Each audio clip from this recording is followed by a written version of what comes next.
Ang programang ito ay rated SPG. Striktong patnubay at gabay ng magulang ang kailangan. Maaaring may masiselang tema, lengguwahe, karahasan, sexual, horror o droga na hindi angkop sa mga bata.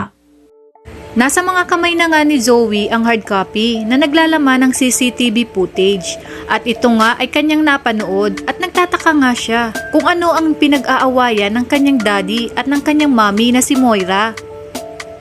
At hindi nga siya makapaniwala na mismong kanyang ina ang may gawa kung bakit nahulog sa hagdan ang kanyang ama. At ang pinagtataka niya ay bakit bigla na lang iniwan ni Moira at hindi man lang humingi ng tulong itong ngang si Moira. At nagpunta nga itong si Zoe sa kwarto ng daddy niya at iyak ng iyak dahil hindi nga siya makapaniwala na mismong nanay niya ang may gawa nito at hindi ang mga tao na galit siya gaya nila Annalyn o nila Lynette. At sinabi nga ni Zoe na isinusumpa niya na pagbabayarin niya itong si Moira sa ginawa sa kanyang daddy at hindi ito makakatakas. Mag-iinom nga itong si Zoe at pinuntahan naman siya ni Moira at dito nag-usap nga si Zoe at Moira. At sasabihin nga ni Zoe na napanood na niya ang copy ng CCTV kung saan nahulog sa hagdan ang kanyang daddy.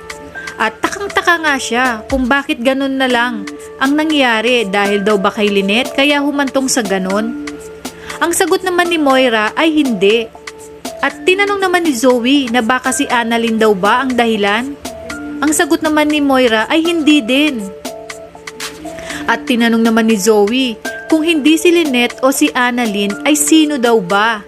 Siya daw ba ang dahilan at wala nang ang nagawa si Moira kung hindi sabihin na oo, ikaw ang dahilan.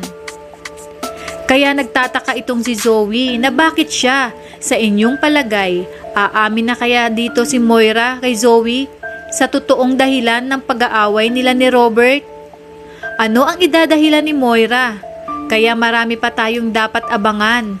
Dito lang sa mas umiinit na kaganapan sa Abot Kamay na Pangarap.